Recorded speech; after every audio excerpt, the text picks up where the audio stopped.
안녕하세요. 오늘도 사연 살롱을 찾아주셔서 감사합니다. 저는 30대 중반인 여성입니다. 결혼한 지는 채 1년이 되지 않아 한참 남편과 달달한 신혼을 즐기고 있는 새 신부랍니다. 비록 맞벌이 부부라 평일에는 각자의 일에 집중하느라고 서로 얼굴을 잘 못 보지만 주말에는 세상에 오직 둘밖에 없는 것처럼 행복한 하루하루를 보내고 있어요. 주변에 결혼한 제 친구들이 결혼을 하면 나만의 안정된 울타리가 생기는 기분이라고 하던데 정말 그 말이 딱 맞는 말이더라고요. 저도 남편과 결혼하기 전까지만 해도 조금 결혼이라는 제도에 회의적인 태도를 가졌었는데 너무나 자상하고 따뜻한 지금의 남편을 만난 후로는 생각이 바뀌어 이렇게 결혼에 꼴이 나게 되었네요. 이렇게만 들으시면 많은 분들께서 제가 왜 이런 곳에 사연을 보내게 되었는지 많이 궁금하실 거예요. 지금이야 좋은 사람을 만나 행복하게 잘 지내고 있지만 사실 남편을 만나기 전 저는 한번 결혼의 문턱까지 갔다가 실패한 적이 있었어요. 그때 겪은 일들이 하도 황당하고 어이가 없어 마음이 많이 안정된 지금에서야 사연을 보내요. 사실 그 일을 겪은 직후에는 이런 이야기를 어디 가서 하고 다닐 정도로 마음에 여유가 없었거든요. 결과적으로 봤을 땐 저에게 잘된 일인데도 남들은 쉽게만 넘어가는 결혼의 문턱 앞에서 왜 저만 이런 황당한 이별을 겪어야 하는 건지 도무지 이해도 할 수 없고 받아들이기도 힘겨웠거든요. 지금의 남편을 만나기 전 저는 전에 결혼을 약속했던 사람과는 5년이라는 긴 기간을 만나왔어요. 사귀기 전에 알고 지냈던 기간까지 치면 20대 시절의 절반 이상을 누구보다 의지하고 가깝게 지내온 만큼 자연스럽게 그 사람과 앞으로의 미래까지 그리게 됐죠. 저랑은 다르게 똑부러지고 자기 밥그릇은 기가 막히게 잘 챙기는 야무진 사람이라 좀 더 의지했던 것 같아요. 제가 심리적으로 무너지는 순간마다 이성적으로 절 붙잡아 줬기에 저의 단점을 보완해 줄 수 있는 사람이라는 생각이 들었어요. 저희 부모님도 남자친구가 그런 사람이라 좋아했고요. 오빠, 우린 언제 결혼할까? 응? 결혼? 무슨 벌써 결혼 얘기야. 나야 그렇다 쳐도 넌 나이도 아직 어리잖아. 29인데 어리긴 뭐가 어려. 나도 이제 슬슬 결혼 준비는 해야지. 우리 사귀기도 오래 사귀었고. 야, 아직 앞자리 2면 한참 남았지. 요즘 사람들 다 결혼 늦게 하는 거 몰라? 여자들도 앞자리 3 찍어야 결혼할까 말까 얘기한다던데. 너는 뭐 벌써 결혼 타령이냐? 그거 뭐 조금 더 빨리 한다고 우리한테 뭐가 더 떨어지기를 하나? 더 좋을 것도 없는데 뭐하러 서둘러? 좋은 게 왜 없어? 우리 어차피 이렇게 지내는 거 하루라도 빨리 결혼해서 집도 합치고 같이 살고 하면 좋지 않아? 매번 이렇게 밖에서 만나는 거 힘들 때도 있잖아. 그리고 남자들이야 별 차이 없을지 몰라도 여자들은 아니지. 애 가지려면 1년이라도 빨리 결혼해서 신혼 즐기고 아이 계획 세우는 게 낫대. 출산도 출산인데 낳고 나서 육아할 때 체력이 한 살 한 살 다르다고. 아니, 우리가 애를 낳을지 안 낳을지도 모르는데 무슨 벌써부터 그런 걱정을 해. 막말로 우리 사이에 애가 안 생길 수도 있는 거잖아. 응? 그게 무슨 소리야? 오빠는 결혼하면 아이 가질 생각이 없어? 애는 무슨 애야. 나 아직 결혼 생각조차 안 해봤어. 이렇게 갑작스럽게 다 추진하려고 하니까 나야말로 좀 당황스럽다. 넌 나이만 차면 그냥 결혼하는 거야? 애도 낳고? 너 뭐 준비는 됐어? 무슨 준비? 경제적 준비건 마음의 준비건 다 됐냐고. 설마 대책 없이 나한테 결혼하자고 조르는 건 아니지? 아니, 조르다니. 오빠, 무슨 말을 그렇게 해? 우리가 그런 얘기를 본격적으로 나눠본 적은 없지만 난 당연히 오빠랑은 결혼하는 거라고 생각했어. 그래서 많은 액수는 아니지만 결혼 자금도 어느 정도 모아뒀고 마음의 준비는 진작 다 해놨지. 근데 오빠는 아니었나 보네. 오빠 뭐 나랑 결혼하는 거 말고 다른 인생의 계획이 있었나 봐? 가볍게 미래를 그려보기 위해 꺼내본 이야기라 솔직히 남자친구가 이런 반응일 거라곤 상상도 못했었기 때문에 저도 기분이 확 상하더라고요. 돌이켜 생각해보니 남자친구는 한 번도 저랑 이야기할 때 결혼이라거나 미래에 대해서 두루뭉술 하게라도 한 번을 얘기해 본 적이 없더라고요. 늘 이야기를 꺼내고 상상하는 쪽은 제 쪽이었어요. 그걸 깨닫고 나니 더 비참해지더라고요. 5년이나 사귀었는데도 저와 미래를 꿈꾸지 않는다고 생각하니 지난 세월들이 허무하게 느껴지고 두려웠어요. 그때까지만 해도 제가 이 사람 말고 다른 좋은 사람을 만날 수 있을 거란 생각을 전혀 못했거든요. 그래서 저도 모르게 그 자리에 주저앉아서 엉엉 울었어요. 이러면 안 된다 생각이 들면서도 배신당한 기분에 눈물이 절로 솟구치더라고요. 남자친구는 당황했는지 얼른 저를 안아줬지만 이미 상처받은 마음은 쉽사리 나아지지 않더라고요. 왜 그래? 울지 마. 난 그냥 우리가 한 번도 결혼 얘기를 해본 적 없었는데 갑자기 네가 결혼이니 애니 그런 얘기를 꺼내서 좀 당황했던 것뿐이야. 나랑 한 번도 생각 안 해본 거지? 우리가 결혼 얘기를 안 하긴 뭘 안 해. 내가 늘 했었는데. 오빠가 제대로 안 들어서 그런 거겠지. 알겠어. 미안해. 네가 결혼을 원하는 줄은 몰랐어. 오늘 알았으니까 나도 오늘부터 제대로 진지하게 한번 생각해 볼게. 어? 그러니까 울지 마. 지금 생각해보면 제가 당시 그 사람을 많이 좋아했었나 봐요. 참 사랑이 뭔지.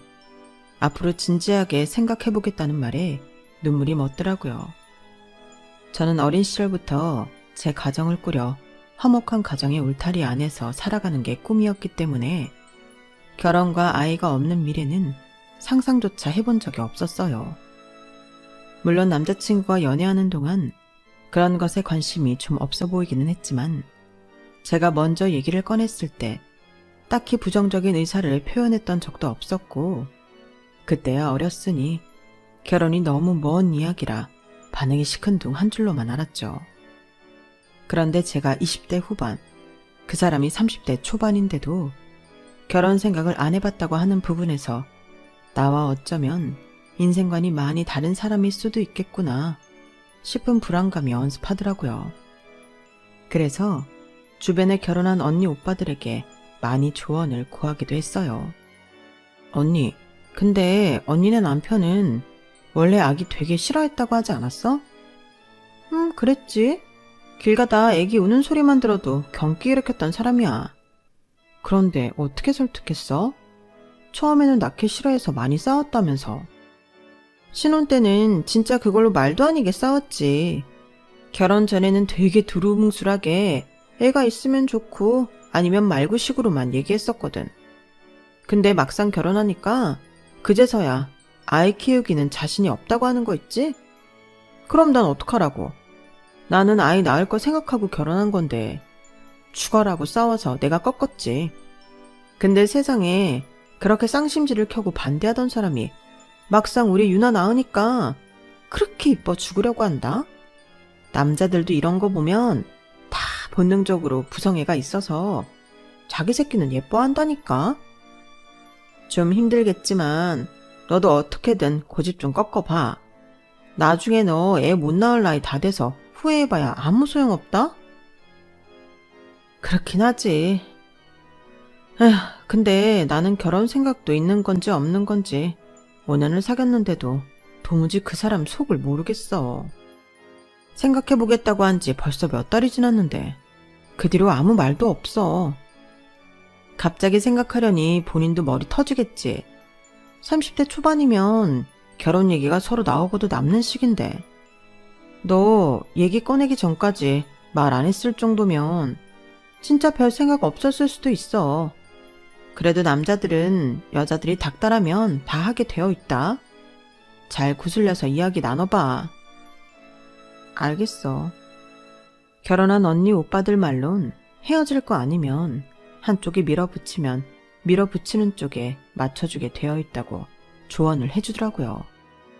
그렇게까지 밀어붙이고 싶진 않았지만 이 사람의 속마음이 궁금하기는 했어요.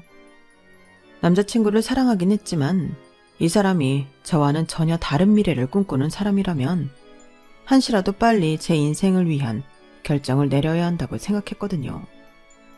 마찬가지로 헤어지든 그 사람을 설득하든요.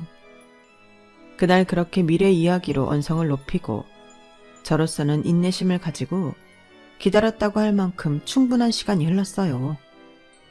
틈틈이 의사를 물어보았지만 조금만 더 생각해 볼게. 쉬운 결정 아니잖아. 시간을 좀 더 줘. 같은 답답한 대답만 돌아올 뿐이었어요. 그렇게 반년이 지나고 나니 이대로라면 어영부영 남자친구의 의사는 알지 못한 채로 1년이 넘어갈 것 같더라고요. 그렇다고 붙잡고 또 꼬치꼬치 의사를 물어보자니 싸움이 날 것 같아 저도 쉽사리 이야기를 붙이지 못하겠더라고요. 그래서 고민 끝에 결심을 했어요. 차라리 제가 프로포즈 하는 걸로요. 남자친구가 고민하는 동안 저도 참 많은 고민을 했거든요. 남자친구보다는 제가 결혼이든 아이든 훨씬 더 원하는 게 분명하니 마냥 기다리지만 말고 확실히 결판을 내야겠다 싶었어요. 그냥 묻기만 하면 회피만 하니 차라리 결정적으로 프로포즈를 하면 대답을 확실하게 해줄 것 같았어요. 요즘은 옛날처럼 꼭 남자만 프로포즈 하는 게 아니라 여자도 남자에게 프로포즈를 많이 하는 추세라 별로 거리낄 건 없었죠. 그렇게 남자친구와 잠깐 여름 휴가로 떠난 국내 여행에서 저는 호텔에 프로포즈 이벤트를 미리 준비해뒀어요. 방은 저희가 도착하기 전부터 미리 예쁘게 꾸며져 있었고 남자친구가 먼저 키로 문을 열고 들어가는 순간 저는 뒤에서 폭죽을 터뜨렸죠. 방에 불을 들어오자 남자친구는 휘둥그레한 얼굴을 했어요. 이게 뭐야? 뭐긴 프로포즈지. 오빠, 나랑 결혼해 줄래?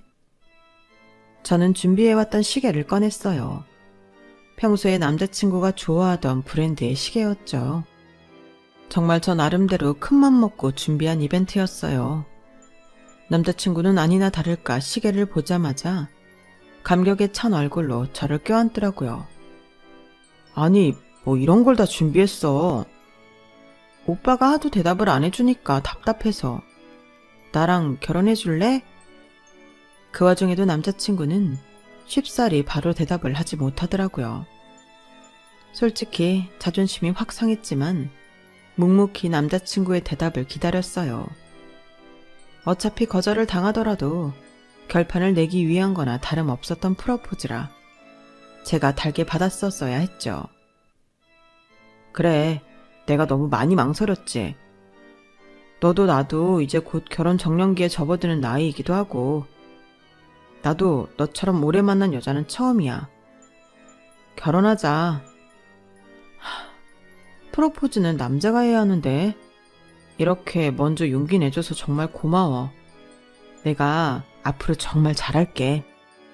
약간의 침묵 끝에 남자친구의 입에서 나온 대답은 정말 감동적이었어요. 그 잠깐의 침묵이 어찌나 길게 느껴지는지 저는 혹여나 거절당하는 거 아닐까 싶어서 정말 불안하고 초조했어요. 남자친구의 대답을 듣고 나서야 긴장감이 확 풀리면서 울음이 터지더라고요. 왜 울어? 내가 미안해. 우리 결혼해서 행복하게 살자. 앞으로 행복하게 살 일만 남았어. 다시는 안 울릴게. 그만 울어. 그렇게 약간의 우여곡절 끝에 저희는 양가 부모님께 결혼의 뜻을 알리고 본격적인 결혼 준비를 시작하게 됐어요.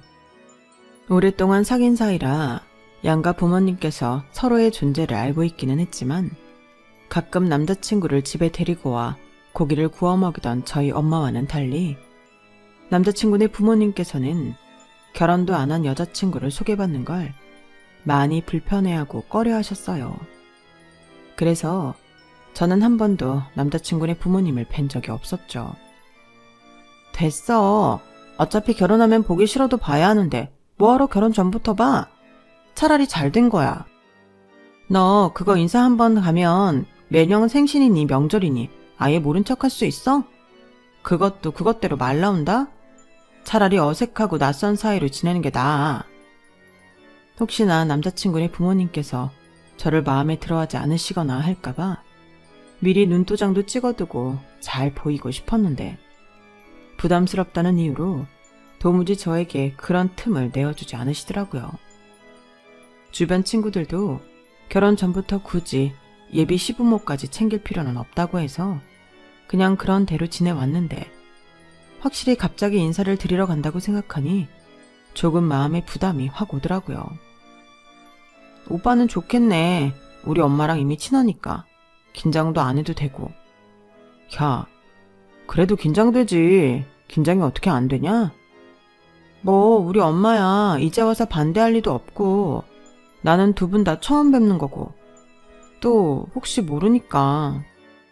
에이 무슨 그런 말을 해. 괜찮아. 내가 다 말 잘해놨으니까 걱정하지 마. 알겠어. 그렇게 불안 반 설렘 반으로 제가 먼저 예비시댁에 인사를 드리러 갔어요. 오빠에게 물어서 어머님이 좋아하신다는 꽃과 아버님이 좋아하신다는 얼그레이 케이크까지 주문 제작해서 찾아뵈었죠. 저 나름대로 옷차림도 신경을 많이 썼고 깍듯하게 예의를 지키려고 노력을 많이 했어요. 제가 너무 긴장을 한 탓인지 분위기가 빠르게 화기애애해지진 않았지만 각고의 노력 끝에 식사가 끝나고 티타임을 할 때쯤에는 그래도 얼어있던 분위기가 한층 풀렸죠. 어머님 아버님께서도 그게 느껴지셨는지 조금씩 저를 친근하게 대하기 시작하셨어요. 남자친구의 어린 시절 자랑부터 당신들께서 아들을 얼마나 애지중지 키우셨는지 뭐 그런 이야기들을 한참 늘어놓으시다가 화제가 저로 바뀌었어요. 저에 대해 이것저것 물으시길래 성실하게 대답해드리고 있는데 예상치 못한 질문이 훅 들어오더라고요. 아 맞다. 아버지가 돌아가셨다면서? 네? 아 네. 이런 거 물어봐도 되나? 어쩌다 돌아가신 거야? 그 질문을 들으니 정말 반사적으로 남자친구를 쳐다보게 되더라고요. 왜냐하면 제가 이 이야기를 꺼내는 것 자체가 너무 상처라 불편하게 여기는 주제였고 그만큼 예민하게 굴고 스트레스 받는다는 걸 남자친구는 알고 있었기 때문에 당연히 이 점에 대해서는 눈치껏 미리 부모님께 이야기를 드렸을 거라 생각했거든요. 사실 이건 정말 꺼내기 어려운 이야기지만 저희 친정 아빠께서는 제가 중학생 때 간 여름 휴가에서 바다에 빠진 저를 구하시려다 돌아가셨어요. 구조대원이 빨리 발견을 해서 저는 살았지만 아빠는 갑자기 높아진 파도 때문에 구조되는데 시간이 지체되어 숨을 거두신 후에야 겨우 찾을 수가 있었어요. 정말 어디 재난 영화에나 나올 것 같은 모습이지만 그게 저에게는 실제로 일어난 일이었고 아직까지도 정말 꿈처럼 비현실적이면서 한편으로는 어제 일어난 일처럼 생생하기도 해서 말로 꺼내는 게 무척이나 힘들었어요. 제가 그 사건을 직접 입으로 뱉으면 그게 너무 저한테 일어난 일이라는 게 사실적으로 느껴져서 패닉이 왔거든요. 그 사건으로 인해 저는 바다도 오랫동안 못 쳐다보고 바닷가 근처로는 가지도 않게 되었어요. 물놀이라면 경기를 일으킬 정도로 공포스러워했고요. 친한 친구들조차도 저와 정말 가까운 소수만이 아는 사이였고 남자친구와도 3년을 만난 끝에야 겨우 사실대로 이야기를 꺼낼 수 있었을 정도로 저에겐 정말 예민한 이야기였어요. 남자친구 쪽에서 알아서 시부모님께 이야기를 전달했다거나 그렇지 않더라도 나서서 이런 질문은 제지해주기를 원했는데 남자친구는 멀뚱하게 입 다물고 가만히 있더라고요. 솔직히 좀 짜증이 치밀었지만 결혼을 하고 가족이 되어야 하는 자리에 거짓말이나 둘러대는 건 좋지 않다는 생각이 들어 그냥 이번 한번 마음 단단히 먹고 이야기해야겠다고 생각했어요. 이제는 시간이 많이 지나기도 했고 언제까지 과거에 얽매여 살 수도 없었으니까요. 저희 아빠는 어렸을 때 바다에서 놀다가 물에 빠진 절 구하시려다가 돌아가셨어요. 어머나 세상에, 정말이야? 아니, 수영도 못하는 양반이 딸을 구하겠다고 뛰어드신 거야? 별로 이 주제에 대해 자세히 이야기하고 싶지 않았는데 시어머니께서 호들갑을 떨며 물어보시니 대답 안 하고 넘어가기도 난감하더라고요. 아니요, 아빠는 수영을 잘하셨는데 갑자기 파도가 높아져서 휩쓸리셨어요. 구조대원은 뭐하고? 그럼 너는 어떻게 살았어? 너 구하고 돌아가신 거야? 어머님, 죄송한데 이 이야기는 너무 자세히 하고 싶지는 않아서요. 이야기하면 자꾸 그때 생각이 나서 조금 힘들어요. 아유, 그래. 미안하다. 근데 이런 경우는 내가 처음 봐서 그래. 아니, 세상에. 아무리 살다 보면 별일이 다 있다지만 어떻게 돌아가셔도 그렇게 돌아가시니? 평범하게 교통사고암 이런 것도 아니고. 네, 그러게요. 생각만 해도 트라우마가 몰려오는 기분이라 시선을 피하고 말끝을 흐리는데도 어머님은 멈추시지 않더라고요. 엄마, 좋은 얘기도 아닌데 그만하세요. 다른 거 물어보세요. 아유, 그래, 미안하다. 어디 가서 잘 들을 수 없는 얘기다 보니 궁금해서 나도 모르게. 그래, 딴 얘기하자. 남자친구는 제 상태가 이상하다는 걸 알아차렸는지 뒤늦게 나서더라고요. 그제서야 저는 숨막히는 아빠 얘기를 그만두고 다른 이야기로 넘어갈 수 있었어요. 그래도 한동안 살짝 멍하더라고요. 어떻게 시간이 흘러갔는지도 모를 만큼 정신없이 그렇게 첫인사가 끝나갈 때쯤이었어요. 어머님이 갑자기 저를 손짓으로 조용히 부르시더라고요.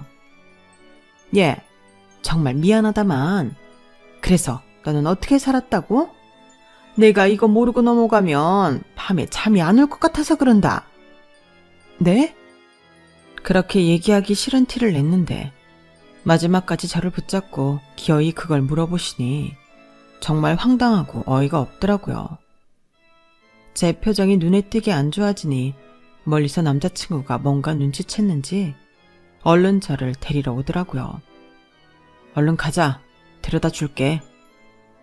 저는 집으로 돌아가는 차 안에서 정말 펑펑 울었어요. 남자친구도 연신 미안하다며 사과를 했지만 모든 게 밉고 원망스러웠어요. 한편으로는 제가 이런 집에 시집을 가는 게 맞는 걸까? 고민이 되더라고요. 이런 제 마음을 읽은 건지 남자친구가 선수를 치더라고요. 설마 오늘 일 때문에 나랑 결혼 안 하겠다거나 그런 건 아니지? 결혼하면 저럴 일 절대 없게 내가 잘할게. 엄마가 워낙 궁금한 걸 못 참는 성격이라 그래. 오늘 일은 내가 대신 사과할게. 처음엔 정말 결혼을 다시 생각해봐야 하나 싶을 정도로 화가 나고 당황스러웠는데 시간이 지나 남자친구의 위로와 설득을 듣다 보니 마음을 다잡자는 쪽으로 기울었어요. 남자친구가 어머님께 민감한 부분은 저 대신 이야기하기로 했고 궁금한 부분이 해결되면 저한테 다시는 그 질문에 대해 꺼낼 일이 없을 거라는 게 그 사람의 의견이었어요. 듣다 보니 틀린 말도 아닌 것 같고 결혼 상대의 가정사에 대해 알고 싶은 마음도 어느 정도는 이해됐기에 마음을 잘 추스르려 노력을 했죠. 그렇게 잠시 중단될 뻔했던 결혼 준비가 이어져 상견례 날까지 왔어요. 그날은 저보다도 엄마가 더 떨려 하시더라고요. 아, 정말 괜히 책 잡히면 안 되는데 엄마 어떠니? 괜찮아? 완전 괜찮아. 너무 예쁜데? 내가 본 엄마 중에 오늘이 제일 예뻐.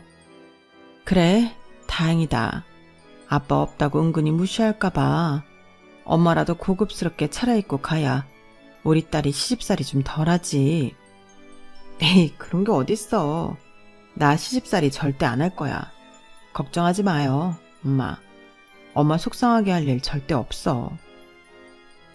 그래, 하도 별난 시댁이 많으니 딸 가진 엄마로서 마냥 안심하고 있을 수만은 없어서 그래. 걱정 마시고 같이 편하게 다녀와요.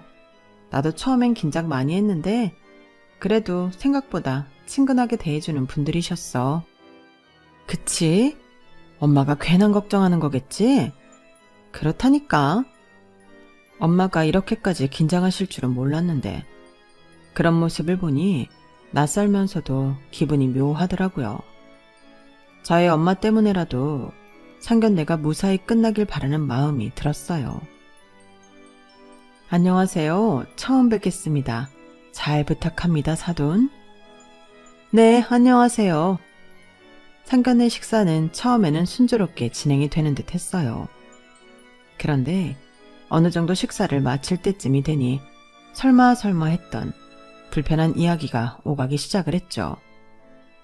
사돈께서 혼자서 딸을 키우느라고 그간 참 고생이 많으셨습니다. 그렇게 귀하게 키운 딸, 저희 집에 시집 보내시는데 망설임이 없으시니 참 감사할 따름이에요. 아유, 아닙니다. 혼자 키우느라 고생은 좀 했을지 몰라도 그리 생색낼 일 아니라고 생각해요. 저도 딸 키우면서 덕분에 행복한 일도 많았고 힘들 때마다 버틸 수 있는 힘이 됐으니까요. 아들 키우는 것도 마찬가지로 고생이셨을 텐데 저희 딸 예쁘게 봐주셔서 감사합니다. 네, 자식 키우는 건 누구한테나 힘든 일이긴 하죠. 이렇게 힘들게 키운 자식 결혼할 때가 되면 상대방은 괜찮은 사람인지 사돈될 집안은 어떤지 괜한 염려가 들기 마련이고요. 그래서 말인데요, 사돈. 사돈이라면 이해해 줄 것 같아서. 갑자기 어머님이 뜸을 들이시길래 불길한 기분이 들었어요. 엄마도 조금 당황하셨는지 덩달아 심각한 얼굴이 되셨죠. 네? 뭐 때문에 그러시나요? 편하게 말씀해 주세요. 다름이 아니라 제가 이 자리에 누구 한 명을 더 초대했는데 불러도 될까 싶어서요. 네?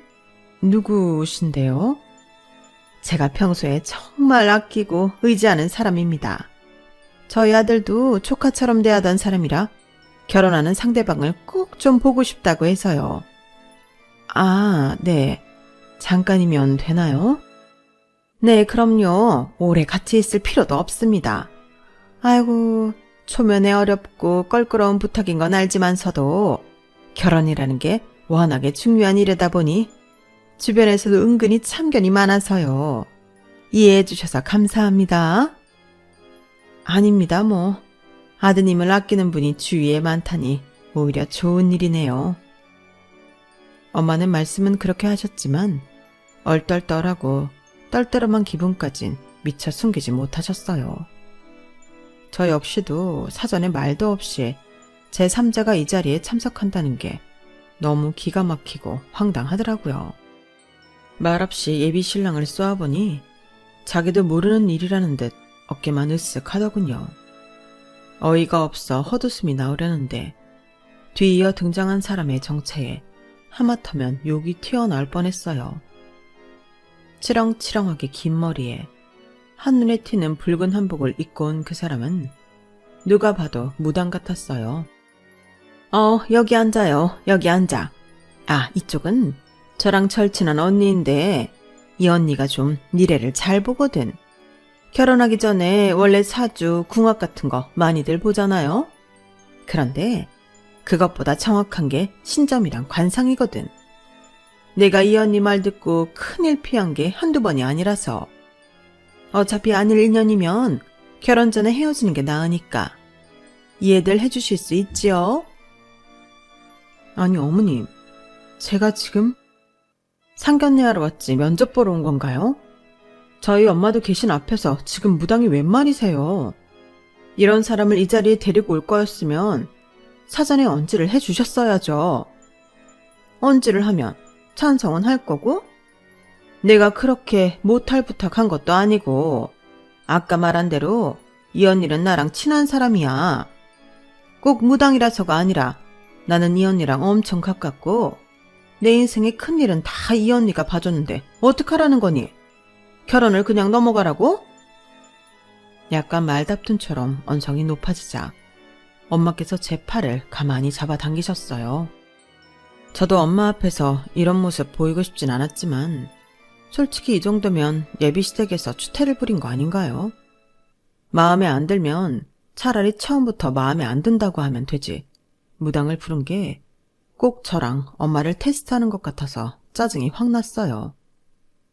에? 여자애가 기운이 세긴 세네. 응? 야, 너 얼굴 좀 똑바로 보자. 어딜 선녀님 모시는 내 앞에서 큰 소리야, 큰 소리는. 아이고, 어머나 세상에. 무당에 저에게 한 소리를 하길래 빨리 점이나 보고 떨어져라는 마음으로 쏘아봤더니 갑자기 오버를 하며 뒤로 넘어가는 신용을 하더라고요. 시부모님은 잡아주는 신용을 하며 괜찮냐고 하는데 코미디가 따로 없었어요. 왜 그래? 무슨 일이야? 뭐가 보여? 이건 선녀님까지 부를 필요도 없겠어. 딱 관상 보니까 알겠네. 뭐? 관상? 무슨 관상인데? 이거 네 아들이랑 결혼하면 딱 집안 말아먹을 관상이야. 두 사람 합이 안 좋아도 너무 안 좋아. 이 결혼 엎어. 없는 게 서로한테 좋아. 뭐? 정말이야? 다른 방법은 없는 거야? 없어. 나도 웬만해선 이런 말 안 하는데 이건 쿠판을 해도 안 될 인연이야. 오래 사귀었다며. 아들 일 잘 안 풀리는 거 옆에 딱 유년이 붙어 있어서 그래. 얼른 헤어져, 얼른. 전 딱히 사준이 신점이니 믿지도 않았지만 막상 대놓고 그런 말을 들으니 기분이 너무 나쁘더라고요. 그래서 저도 모르게 자리를 박차고 일어나 엄마 손을 잡아 끌었어요.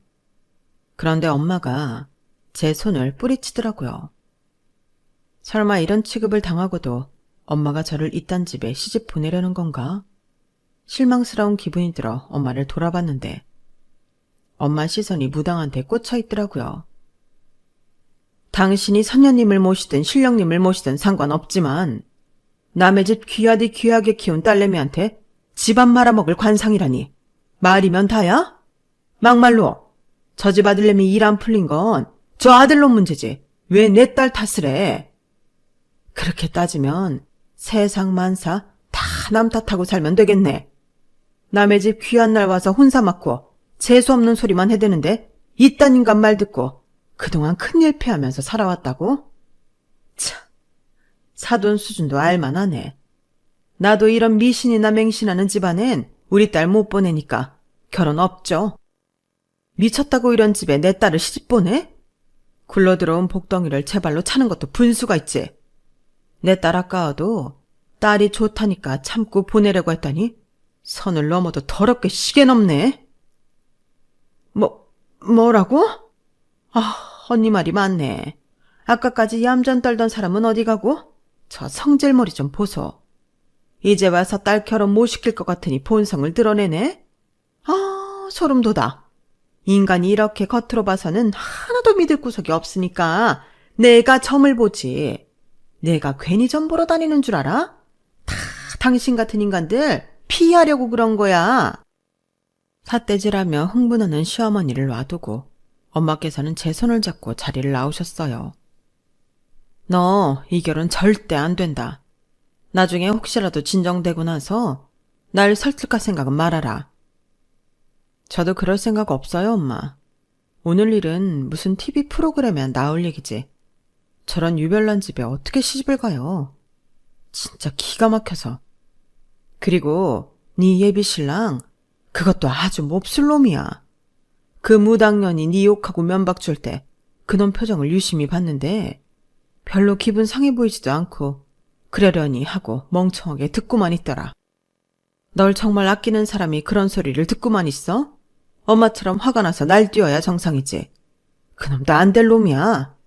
사랑만 받고 살아도 모자랄 우리 딸이 그런 맹한 놈한테 가서 그런 경우도 없는 시부모님으로부터 보호도 못 받고 살 걸 생각하면 안 되지. 절대 안 되지. 뭐 그 무당 사람 볼 줄 알아? 내 나이도 60 가까이 됐는데 사람 척하면 척이야. 하도 황당하고 정신없는 상황이라 예비신랑 표정까지 볼 정신은 없었는데 엄마는 그 와중에 남편이 어떻게 반응하는지를 살피셨나 봐요. 저를 아끼는 사람인지 아닌지를 그 상황을 보고 바로 판단하신 것 같았어요.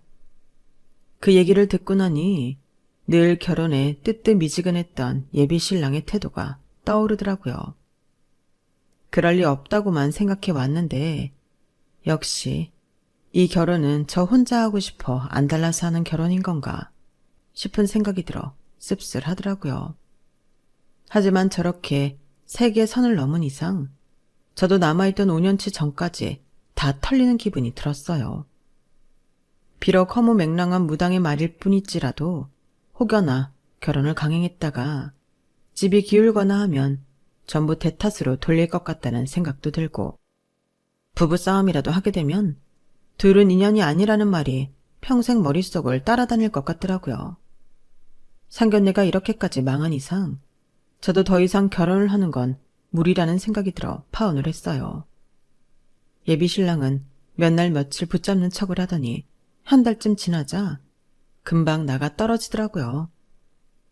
제가 헤어지자고는 했지만 함께 연애해온 시간에 비하면 턱없이 짧은 시간인데 그 시간만 가지고 저를 놓으려고 결심하다니 금방 놓아진다는 게 한편으로는 씁쓸하더라고요.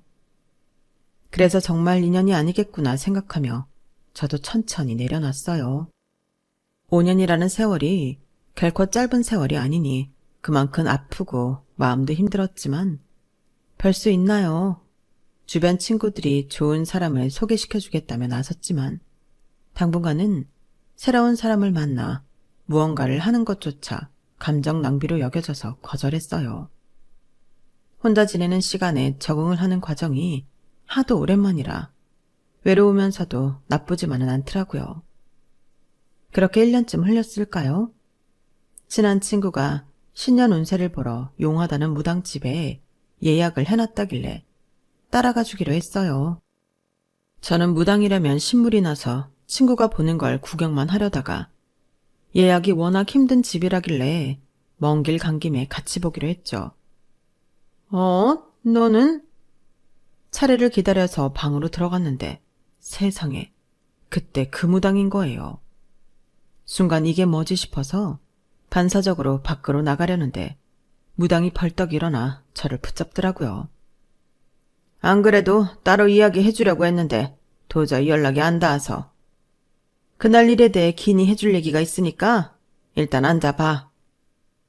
불쾌했지만 의미심장한 말을 하니 궁금하긴 하더라고요. 대체 무슨 말을 하려고 그러나 싶어 못 이긴 척 자리에 앉았는데 무당 입에서 나오는 말들이 너무 놀랍더라고요. 이런 거 안 믿는다고 하면 할 말이 없지만 실은 내가 그날 그 자리에 나가기 전에 아침에 꿈을 꿨거든. 근데 웬 아저씨가 나와서 우리 딸 좀 말려달라는 거야. 우리 딸이 그놈이랑 결혼하면 안 된다고. 나보고 좀 말려달라고 한참을 붙잡고 오는데 내가 그 딸이 누군지 알아야 말이지. 그런데 내가 그날 딱 나갔는데 그 아저씨가 웬걸 너랑 똑 닮았더라.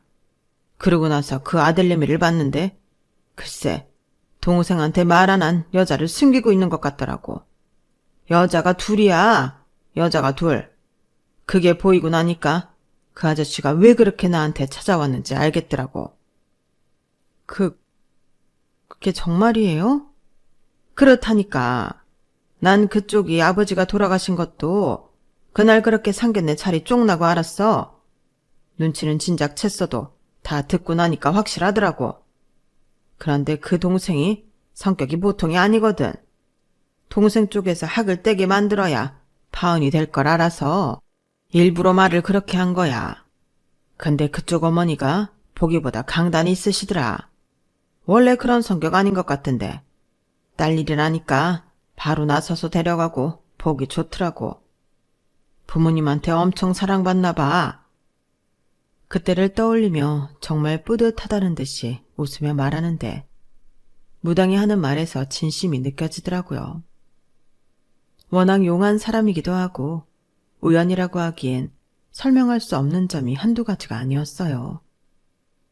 저를 그렇게 붙잡던 예비 신랑이 저와 파혼한 지 2달 만에 새로운 여자와 사귄다는 소식을 들었거든요. 저는 5년을 만나서 그런지 최소한 1년 가까이 힘들어하며 지냈는데 그 사이에 새 여자가 생겼다는 사실이 납득이 가질 않아서 그것 때문에 더 마음고생을 했었거든요.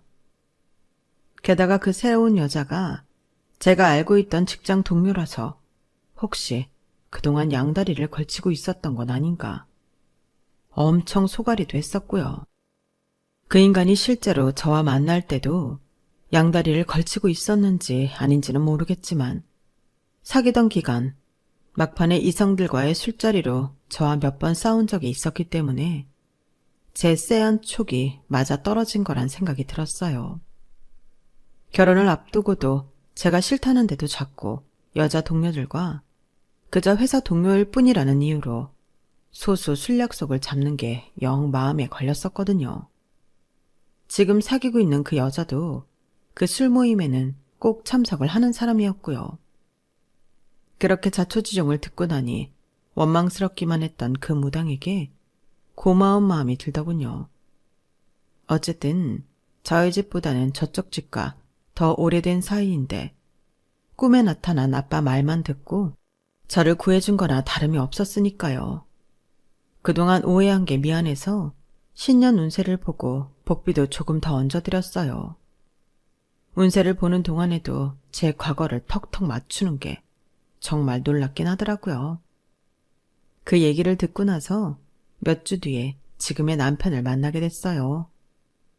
남편은 정말 보기 드문 다정하고 좋은 사람이었고 의심 많고 경계심 많은 저에게 확신을 주는 사람이라 만난 지 1년 만에 결혼을 추진하게 됐어요. 시부모님 되실 분들도 너무 젠틀하셔서 정말 결혼할 인연이 따로 있는 건가 생각이 들면서 아빠 생각이 사무치게 나더라고요. 결혼 전에 아빠한테 한번 찾아가야겠다 싶어서 혼자 조용히 아빠 묘에 다녀왔어요. 아빠, 나 이번엔 진짜로 결혼해요. 아빠 덕분에 진짜 괜찮은 사람 만난 것 같아. 이 남자는 아빠 마음에도 드는 거지? 아빠 묘 앞에 손수 해온 음식들을 두고 술을 따르고 큰 절을 올렸어요. 돌아가신 지 오래되셨는데도 자식이 걱정되셨는지 일면식도 없는 무당 꿈에 찾아가 제 결혼을 말리셨다는 걸 떠올리면 정말 눈물이 나더라고요.